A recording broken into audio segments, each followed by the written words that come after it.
দিনটা ছিল 21শে জানুয়ারি, আর সেই দিনটা আমার এভাবেই শুরু হলো এত সুন্দর একটা মুহূর্ত দিয়ে। আমি যখনই খাই ছাদে তখনই এই কাঠবিড়ালটা কোথায় থাকে আমি জানি না, ঠিক টাইমে চলে আসে। আর আমারও খুব ভালো লাগে ওকে খেতে দিতে। দেখো কী সুন্দর খাচ্ছে।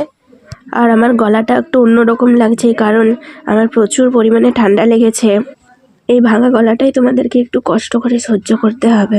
এখন আমার ভিডিও দিতে একটু অসুবিধা হচ্ছে, কারণ তোমাদেরকে তো বললামই আমার পরীক্ষা চলছে। আর জানো তো, এবছর প্রথম আমাদের বাড়িতে সরস্বতী পুজো হবে। সেটার ভিডিও কিন্তু তোমাদের সাথে সব কিছু শেয়ার করব। তার জন্য কিন্তু তোমাদেরকে আমার চ্যানেলটিকে সাবস্ক্রাইব করে রাখতে হবে। তোমরা কিন্তু অনেকে আমার ভিডিও দেখো, কিন্তু তোমরা চ্যানেলটা সাবস্ক্রাইব করো না বা লাইক কমেন্ট করো না।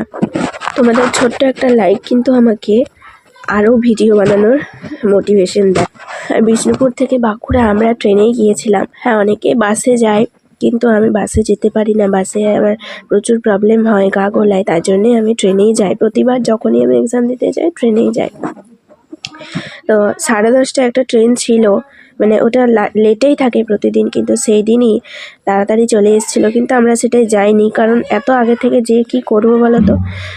তার জন্য আর যাইনি। আমরা আরণ্যক এক্সপ্রেসটাতেই গিয়েছিলাম, ওটা 11টায় থাকে। আর তারপরেও ট্রেন আছে, কিন্তু ওটা অনেকটা লেটে পৌঁছবে। আমাদের 1:30 থেকে পরীক্ষা ছিল, তো পরীক্ষা দিয়ে নিয়ে এরপর আমরা তাড়াহুড়ো করে বাড়ি ফিরছিলাম। আমরা ভাবছিলাম যদি আরণ্যকটা পেয়ে যাই, কিন্তু আমরা পাইনি। আমরা হাটিয়া এক্সপ্রেসেই এলাম। তো চলো, আজকের মতো টাটা। আমার ভিডিও যদি ভালো লেগে থাকে তোমরা আমার চ্যানেলটিকে সাবস্ক্রাইব করে আমার পাশে থেকো। আর সরস্বতী পুজোর ভিডিও আসছে কিন্তু।